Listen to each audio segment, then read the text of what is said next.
I'm sorry, Sega Genesis, but you're not on the list. Why not? Well, let me give you a reason why. Because you're a 4th generation console, I review games from the 5th and 6th generation.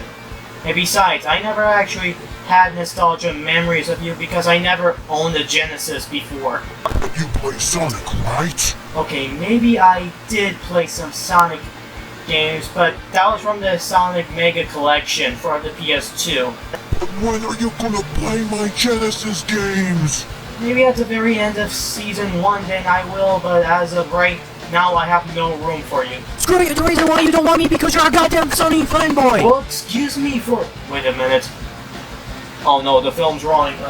Sorry, you gotta go. No way I want to be in this review! Ah! This is a Gamer X20 and welcome to Gaming Memories.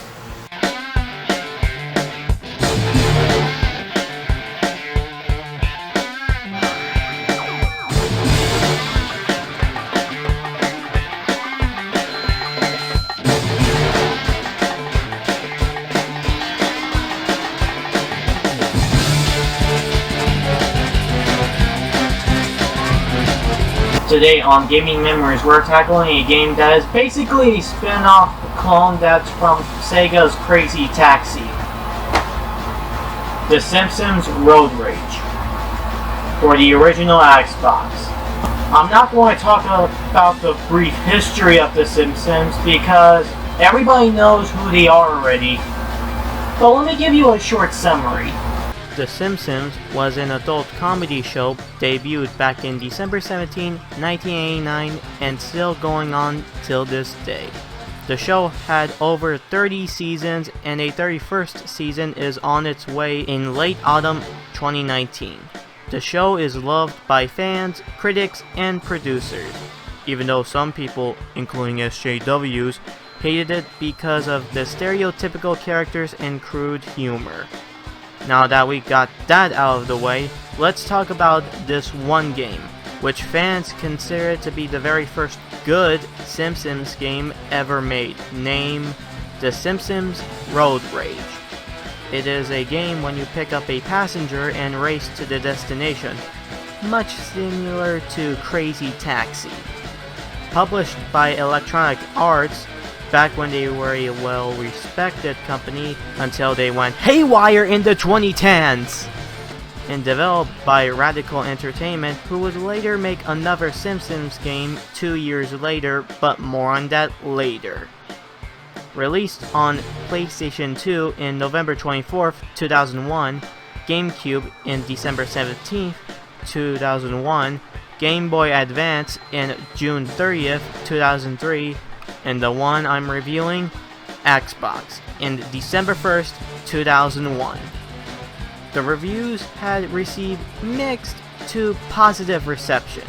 The PS2 version sold 1.6 million copies and earned 41 million in the United States, and Next Generation magazine ranked it as the 25th highest selling game launched for the PS2, Xbox, and GameCube. However, it gained a lot of controversy from Sega of America and filed a lawsuit against Fox Interactive, Electronic Arts, and Radical Entertainment, claiming that The Simpsons Road Rage was a patent infringement of Sega's Crazy Taxi, but was settled in a private for an undisclosed amount, and that's that. So, is this really the first good Simpsons game ever made? Let's find out.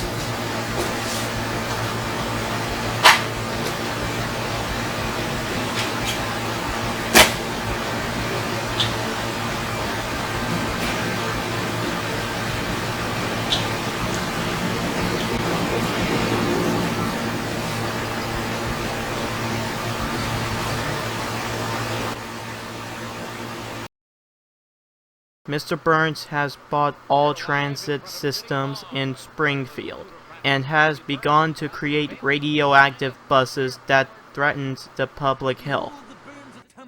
Wait, what?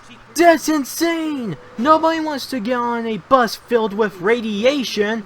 What happens if a friend of yours gets on the bus?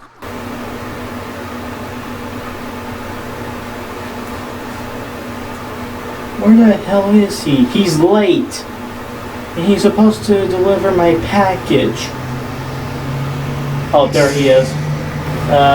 So, do you have my package? Yeah, I have it right here. Let me just, Josh man, are you okay? Because you feel a little bit glowy. What do you mean by glowy? As in, you're glowing green. Oh, no, I'm fine. I just have to go for some reason.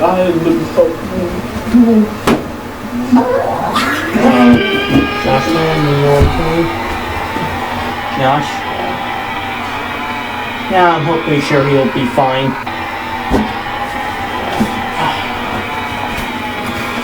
Xbox games. Just what I needed for my collection. Please call 911. What was I saying again? Oh yeah, because of this, the citizens of Springfield must use their own cars as a means of safer public transport and earn money in attempt to pay back Burns to get rid of the radioactive buses and return the town back to normal. The graphics are okay. Like, it isn't really the best, but it was passable back in 2001, and the presentation is also fine. You have your timer, your cash score, your GPS, etc. The environments are good. Most of them takes place in 6 Springfield locations: Evergreen Terrace, Entertainment District, Springfield Dam, Nuclear Power Plant, Downtown, and Springfield Mountains, each having environments of the Simpsons locations and even locations from past episodes. When you pick a character at the character menu, they show a brief cutscene of your character you're playing as and the vehicle you're driving. Most of them are funny and okay. And the last thing I will talk about are the cutscenes when Mr. Burns actually talks to you when you ran out of time of the level. He makes insults to your work, sometimes in a good way when you're doing a good job, a shiny new donkey to the man who brings me the head of Homer Simpson. Or in a bad way if you're doing it poorly. Come on, while we're young! Although it's great to have it, but it gets kinda annoying and repetitive for a while.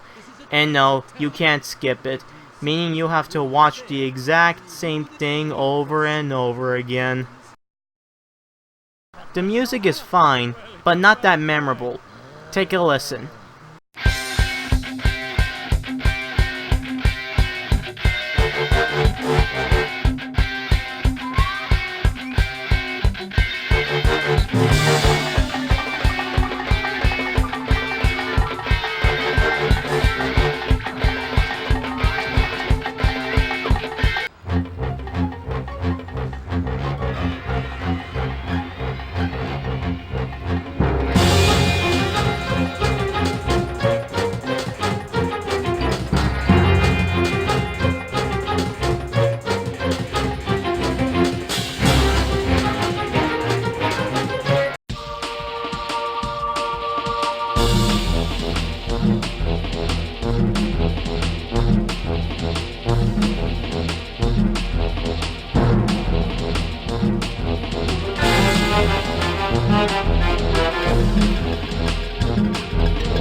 The music was composed by Mark Barrow. The reason why I'm bringing this up, because he would later compose another Simpsons game, but I'm not telling you just yet.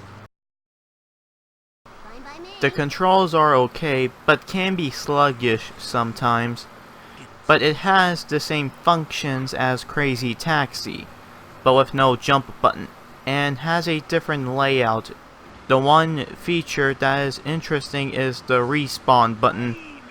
Mainly if your car flips over or can't reverse, press that button and you respawn back to the road. However, I never used it because I keep forgetting you have this button. I don't know, it's just me. There are two challenge modes, Traffic and Road Rage. Traffic is to dodge all the cars, and Road Rage is to hit through objects. Once you made it to your destination, you'll win double the points and extend your time limit. The character's vehicle don't show your stats, but you can tell how different they are. Like if you choose a wide car, mainly Bart or Abe, they could dodge traffic easily and move much faster. Or if you choose a bigger car, mainly Mr. Plow and Barney, they could take down the vehicle mostly, but you have lower speed. And the standards are normal. Yeah, I got nothing. They just drive normal at a normal speed. That's all I got to say about it. So with that said, you may think it's all great, right?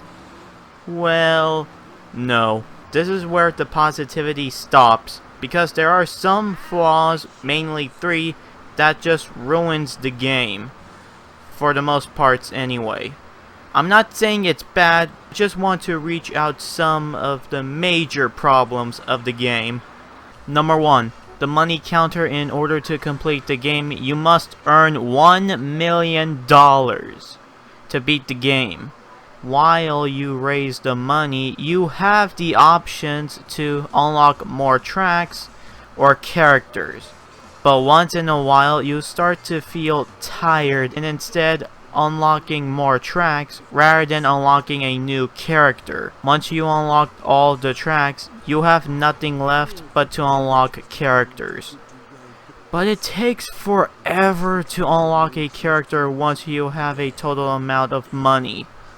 Number 2, the civilians. They could be a little annoying once in a while when they show you which location to drop off. Like in this level, they need to be dropped off in this location, but a few feet away from the location. Yeah, you should have walked instead of taking you there, you lazy lemon people. And finally, number 3, that just triggers me, is it the main arcade mode? It's the mission mode. Why? Well, I'll tell you why it's garbage. There are a total of 10 missions, with each objectives what you need to do. It's sorta similar to Crazy Box from Crazy Taxi, with each mission from getting easier to harder. But unfortunately, it was poorly executed. Why, you may ask? Because almost every objectives are all the same. For example, Mission 1, hit newspaper boxes. Okay, not too bad of a start. Mission 3, hit mascots. Hey, it's just like Mission 1, but with mascots. Mission 4, hit street lights. Hey, it's just like Mission 1 and 3, but with street lights. Mission 5, hit barrels. Hey, it's just like Mission 1, 3, and 4, but with barrels. Mission 6, hit garbage cans. Hey, it's just like Mission 1, 3, 4, and 5, but with garbage cans. Mission 8, hit wood piles. Hey, it's just like the same mission from 1, 3, 4, 5, and 6, but with wood piles. Mission 9, hit street sights. Oh, come on! It's the exact same thing! There's nothing different about it! And yes, I know it's for each different character and have a story about it, but there's nothing to stand out or memorable about it. And yes, Crazy Taxis, Crazy Box have the same objectives, but at least they changed up the formula so they could feel different as their standalone missions and also feel different from one and another. The only missions that doesn't have the same objectives is Mission 2, 7, and 10. Mission 2, rush Homer to the power plant and dodge Mr. Burns' vehicle, otherwise it's game over. Mission 7, rush Mayor Quimby to the City Hall, just like Mission 2, except you have a lower time limit and you need to rush faster and no breaks. And Mission 10, hit all 20 statues. Hey, it's just like the exact same mission excluding 2 and 7, but this time they really changed up the formula. Instead, you're in a bird view, meaning it's hard to find all the statues with this perspective. And Mr. Burns is trying to stop you before your time runs out. This is how you changed up the formula, and after you beat all of the mission, you unlock the car that Homer built, which is a callback episode from Season 2, Episode 15. But you don't feel satisfied because the entire mission mode is too short. Yes, I know it's very hard once you first play it, especially Mission 8. But after you master it, it's just a cake in a walk. And the total time to beat it is under 10 minutes. That is pathetic. They should have added more missions, like added, I don't know, maybe 15 or 20 more missions. Like, I'll give you an example. Maybe have Bart escape Camp Krusty, but at the very end, jump off the broken bridge. Or if Mr. Plow clears up the snow, but watch out for hazards, instead with giant pins at the street and have to ram it over. Or even better, have a circuit race with other competitors and have a option either single or multiplayer. That could have worked and feel satisfied to the players. But no, they got too lazy and instead recycled the same objectives over and over again. And no, having more things to hit doesn't count as a change of formula.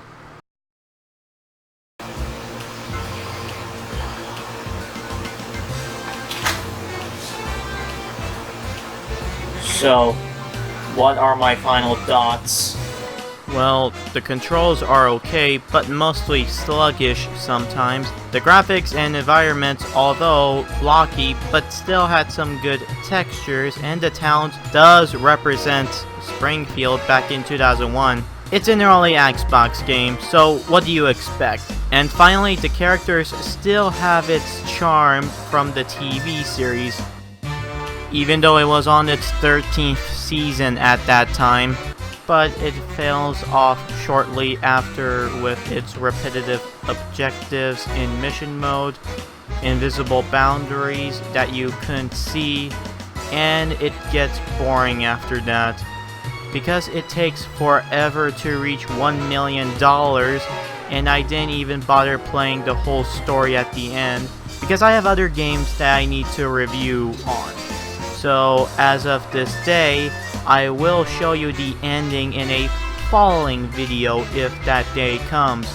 But as it is right now, it's an okay game. So, what's my score? Originally, I was going to give it a 4 out of 6, but when I played it, I just gotten really tired of unlocking new characters. And the tracks, even though there are 6 you could choose from, really gets boring and starts to wear off for a while.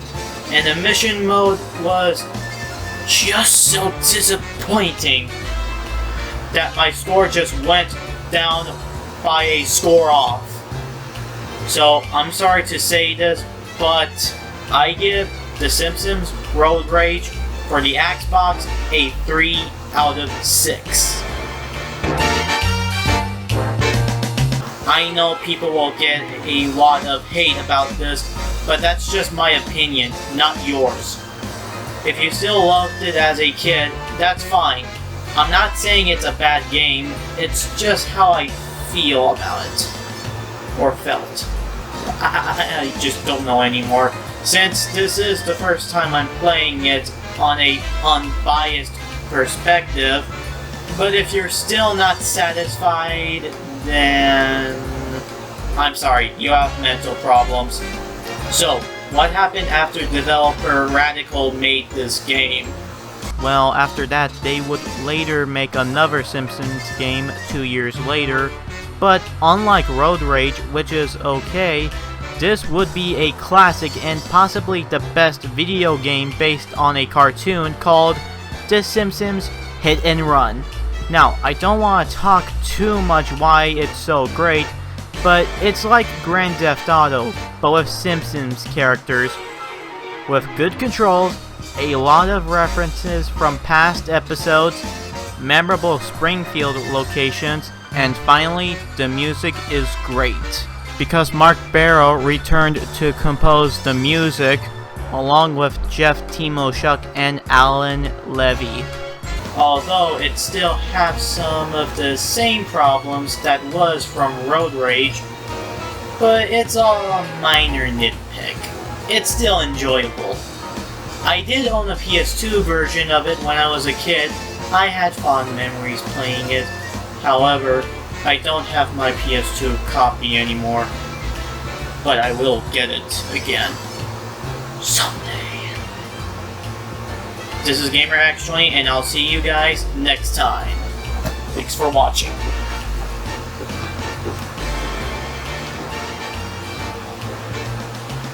This isn't the last time you see me. I'll be back next time. And once that day comes, I will get him!